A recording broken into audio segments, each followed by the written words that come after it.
Hey, back again with another awesome hand review. So in this hand, it's about 4 a.m. in the morning. Most of the players on the table are pissed and trying to recover their losses, including myself. Yes, sir. We were literally screaming at each other. I am down about $800 at this point. That old pro from the last video, he took a big bite of me. So see my previous video to see how he did it. The old pro cashed out about just a little over 3,000. He bought in for 1,000. So goodbye my money. I will never see you again. Anyway, let's get into the hand. We have red KKs in the small blind with a stack size of 1900. Under the gun 1, an unknown player has about $300. Anybody that buys in short in the deep stack, 2.5, no limit, 2,000, max buy-in, there's a good chance that this guy is a bad player. Or one of them trying to get lucky, double up and leave kind of player. You know who they are. He raises to $15. MP1 stack size of about 1,500, call. MP2 stack size 1,200, call. Hijack 2,000, call.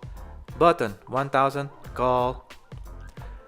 A little information about the players. MP1, MP2 and Hijack are loose and passive players. MP2 is actually the tighter player of the three. He doesn't play offsuit hands lower than ace-10. MP1 and Hijack play all suited hands, including 7 deuce suited. Yes, you heard that right, 7 deuce suited. Both will play offsuit face cards as well. You are looking at about, I don't know, 95% of the hands, maybe. So our button is a meh. So it's nothing, just some guy. So UTG open raises to $15. He gets 4 colors. Then I raise it up to $150. You think that's enough to get us off our hand, boy? Said the hijack player. No, but pay me, bitch, pay me, I told him.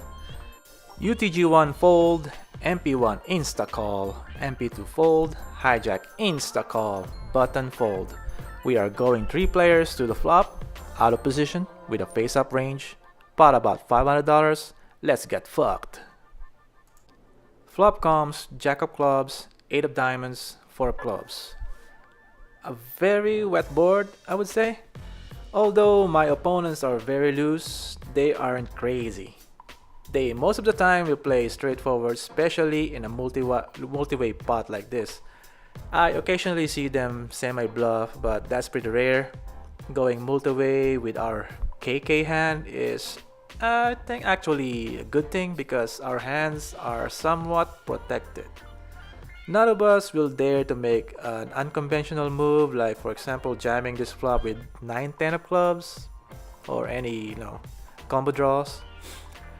There's no full equity in the first place, so why would anybody do that, And these two loosey-goosey players' call frequency are too damn high to even try, so it's a good thing. So nobody's blinking. Our guards are all up. I check to see what's up, so I check the flop. If we are to bet here, say $250, it's going to be hard to find a fold on the turn, or if we get raised. But then again, if we get raised knowing that these two play straightforward, perhaps we can find a fold, right? What my concern here is getting pushed out by hands that we beat, like ace-jack, queen-jack, pocket queens, possibly. So checking here for pot control is best for me. What do you think? So I check, MP1 check, hijack check. Very nice. Turn is the deuce of spades. What a lovely turn card. It's very nice. Unless of course they call with a deuce, or pocket deuces, then we are fucked, right? And of course if they slow played sets, pocket fours, pocket eights, jacks of course, it's always out there. So I guess it's time to take these two to Value Town. Although I have no idea what they have at this point, we are out of position. We are practically driving blind, right? I bet 250, any jack will call, any draws will call. So there are still some hands that we can beat, that we can get value from. Both call, no surprise there, but it's now $1,250. River is disgusting. The 5 of clubs, the flush got there. Even ace 3 got there, if they still have it, you know. Ace 3 suited, yeah, I could see that. So in this river card, I don't like it, but I still decided to continue betting here. I bet $200 with an intention to fold to a raise. If we are fucked, right? Just take it in. Take it in. Take the whole thing in. Whatever damage we get, it will heal. Hopefully we wouldn't need stitches, you know, just cream it up and set up a standing desk at the office. It's good for you. So it's healthy. Standing is healthy. So yeah, I rather bet here than leave it to these guys. So what hands we are looking to get value from? Any jacks, like I said, any jacks, and possibly queens. The pot is so massive that even with Jack 10, they will find a call, right? $200. $200 into 1250, that's 6 to 1 on a call. Why wouldn't you call, right? Jack 10, go for it. Jack 9, go for it. So I bet $200. MP1 shrugs it, you know, whatever. Picks up 2 bumblebees and tossed it in. Hijack looked at me, you know, he just stared at me. He looked at MP1, stared at him. He paused for a few seconds, then mucked his cards. Goodbye.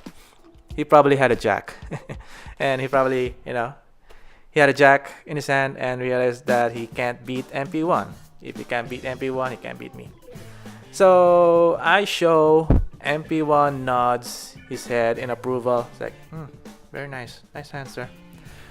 And toss his hand into the muck face up. He shows QQ.